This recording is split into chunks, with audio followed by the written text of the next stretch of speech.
I understand that we're all scared that the other people will run us out.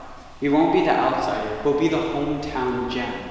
Brandon Bautista is a senior at NYU's Tisch School of the Arts studying drama. Bautista wasn't involved in theatre until college. Now, he's working at Playwrights Horizon Studio. Growing up in a Filipino household, Bautista was expected to major in a STEM-focused field. Do STEM, do medicine, do engineering. So growing up, like high school, middle school, I was always set on being like an engineer. But then, Bautista saw the play Who Shot La Miguelito. It was the first time I really saw myself in theater. There was somebody who outwardly said, I'm Filipino. And I was like, oh my God, like, there's Filipino people in theater. I remember sitting in the audience and people were crying and I'm like, why are people crying right now? And I was just like, wait, like, is this something that I could do? Bautista was so moved, he changed majors to drama from business. Since then, Bautista has worked on different shows, including exhibition Fil-O-PiNOS, which he wrote himself.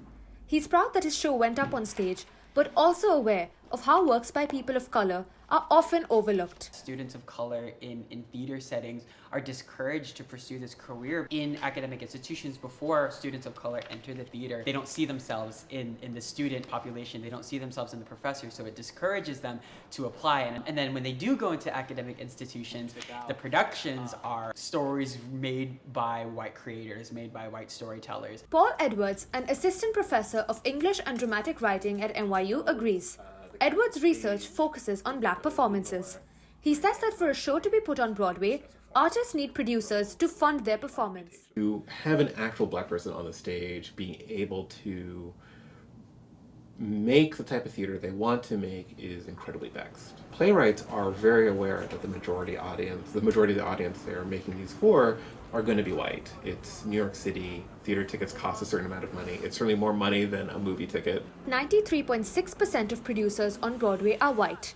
They are often hesitant to fund shows by people of color. Learning about theater in New York, like there's a lot of it is still run by like old cis white men.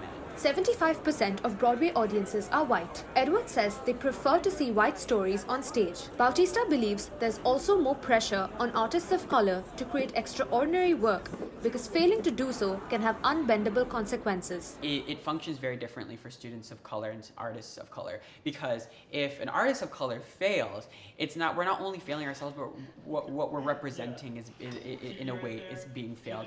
Despite his struggles, Bautista is hopeful that he can make a mark in the field. The reason why I'm doing art and why I continue to do it, when someone says, your story rings so true for me, and that was me on stage, because that's what happened for me my first semester of college. While Bautista isn't sure of his plans after college, he's confident that he will continue telling the stories of his people on stage.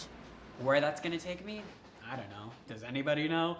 But I know that one thing I'm going to be fighting for is to allow that one Filipino-American Filipino who is sitting in the same spot I am and holding my hands out and being like, it's going to be okay, and you're going to be okay.